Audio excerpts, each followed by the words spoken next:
to America with me, Ivy," Doug said, for what felt like the 1000th time. He'd saved the money for Ivy's first-class ticket to the land of dreams. He'd had such great plans for them in their new life in America. He'd been offered the chance of a lifetime. A talent scout had approached him with an offer to star in the new talkies. Newfangled pictures being made with sound. He'd grabbed the chance with both hands. But the hard-headed woman in his arms had refused all suggestion that she should leave her hand-to-mouth existence in the tenements of Dublin. He'd tried to give her the money he'd saved for her, but she'd insisted he'd need it more than she ever would.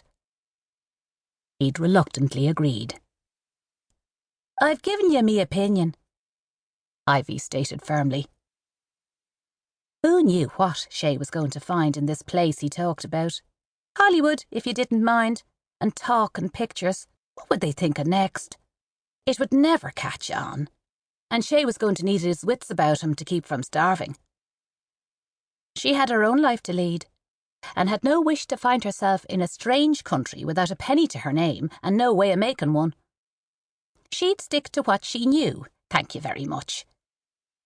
She was making a life for herself that many a woman would envy.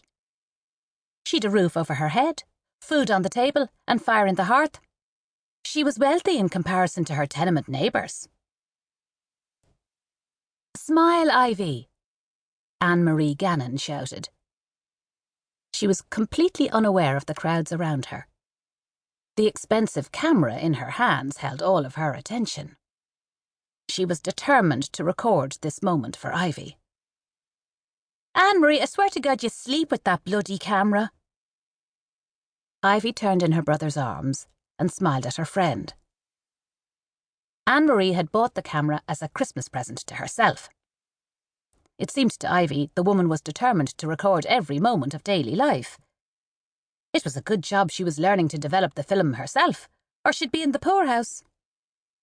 The woman might be loaded, but she hadn't a lick of sense about saving the pennies. Ann Marie's beige silk suit was bang up to the minute, the shorter skirt length exposing her shining silk stockings and butter-soft beige leather shoes.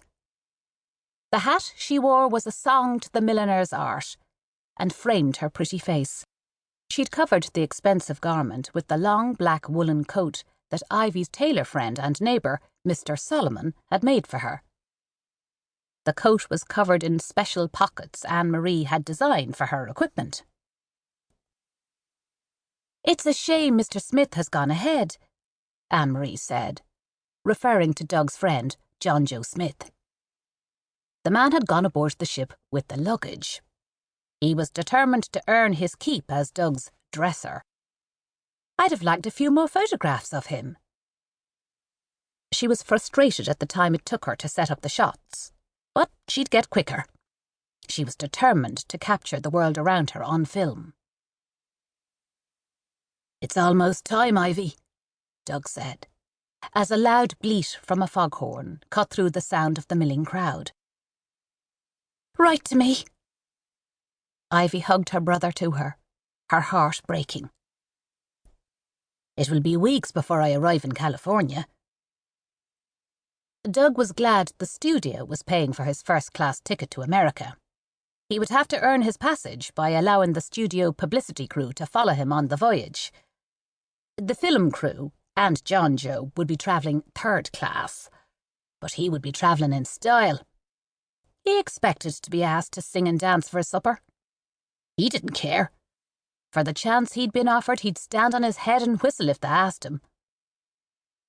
"You've seen the brochure of the ship that's going to take us from Liverpool to New York." Doug was trying to distract himself from the pain of this parting. "A floating palace, you mean?"